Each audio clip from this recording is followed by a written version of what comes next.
Сәлем баршаңызға, қалдарыңыз қалай?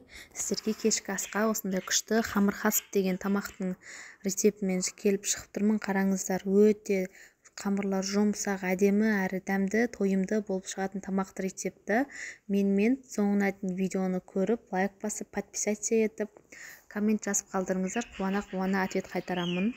Алдымен қамырын дайындап аламыз. Ыдысымызға суымызды құйып, бір штук жұмыртқамызды жарып, дәмдеріңізге қарай тұзыңызды салып, жақсылап біркелкі болғанша жұмыртқаны араластырып аламыз суға. Одан кейін барып, електен шығарылған ұнымызды жайлап салып отырып, қамыр илеп аламыз. Қаттылау қамыр болу керек. Тура пельмен мен мантының қамыры сияқты қамыр илейміз ғой. Қаттылау шілей чуқа болса, жайылу қиын болып кетеді. Жөнді жайылмай қалады. Жақсылап қамыр илеп аламыз. Ұнымыздың барлығын салып. Бізде бұл жерде 500 грамм ұн кетіп тұр. 500 грамм ұн жетеді. Кішкене столға алған кезде кішкене ұн сеу жібересіздер болды. Осы ұнның өзі жеткілікті. Жақсылап қамыр бір-біріне біріккенше қамыр илеп алатын боламыз. Енді қамырымыз дайын, екіге бөліп, пакетке салып 10-15 минутқа тындырып қоямыз.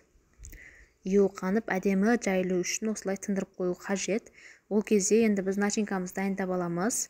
Фаршымызға осылай шалап піскен күрішімізді кішкене 5 минуттай қайнатып пісіріп аламыз. Қатты пісір жермейміз.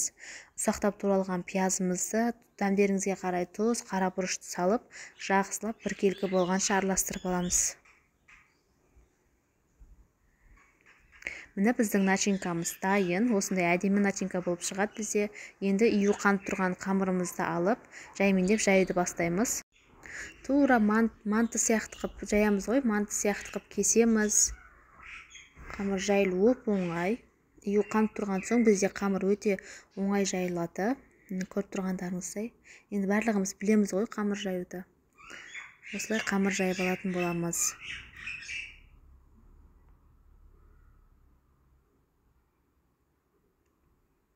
Егер менің видео рецепттерім сіздерге ұнаса, маған парақшама подписаться етіп кетіңіздер. Өздеріңіздің пікірлеріңіз қалдырыңыздар комментарийға. Сіздерге ответ қайтаратын боламын.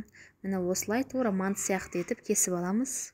Менің парақшамда көрсеңіздер болады, тағы да басқа тамақтардың, тәттілердің, пирог, торттардың рецептері бар. Құдай қаласа алдағы уақытта тағы да күшті рецепттермен бөлісетін боламын. Менімен бірге болыңыздар. Енді начинкамызды салуды бастаймыз. Қамырларымызға, кесіп алған тесталарымызға осылай бір ас қасықтан салып шығамыз. Ұзындау етіп, бір бұрыш жағыны, екі жағыны бүйтіп орап, дәл осылай видеода көрсетілгендей етіп түйіп аламыз. Барлықтарын. Бізде бұл тамақ өте күшті болып шығады, әрі дәмді. Ішіндегі күріші піспей қалады деп уайымдамаңыздар. Ішінде күріш піседі. Жарты шалай етіп біз пісіріп алдық қой жаңа.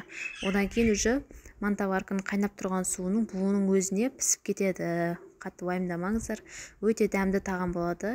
Ләжі барынша бізде қамыр жұқалау жайылған дұрыс. Сол кезде жұмсақ әдем болып шығады. Ішіне жұмыртқа салғандықтан егер қамыр бізде қалыңдау болып қалса, қаттылау болып қалуы мүмкін. Барлығын осылай түйіп алып, бұл кезде біз арада уже мантаваркаға су қойып, газге қайнатуға қойып қоямыз.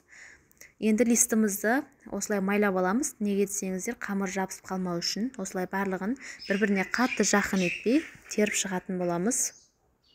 Қамыр хасіптерімізді, тамағымыз өте күшті болып шығады, құдай қаласа. Өздеріңіз көресіздер. Енді бізде беті қатты болып қалмау үшін осылай пісте май жағамыз бетіне. Жақпасаңыздар да болады, негізі жаққан дұрыс. Қалған қамырды, екінші болған қамырында уже салып, жайып түйіп алдық. Бұнты тура сөйтіп, листімізге салып, майлап, беттерін майлап, қоямыз мантаваркаға. 40-45 минутта тез пісіп шығады.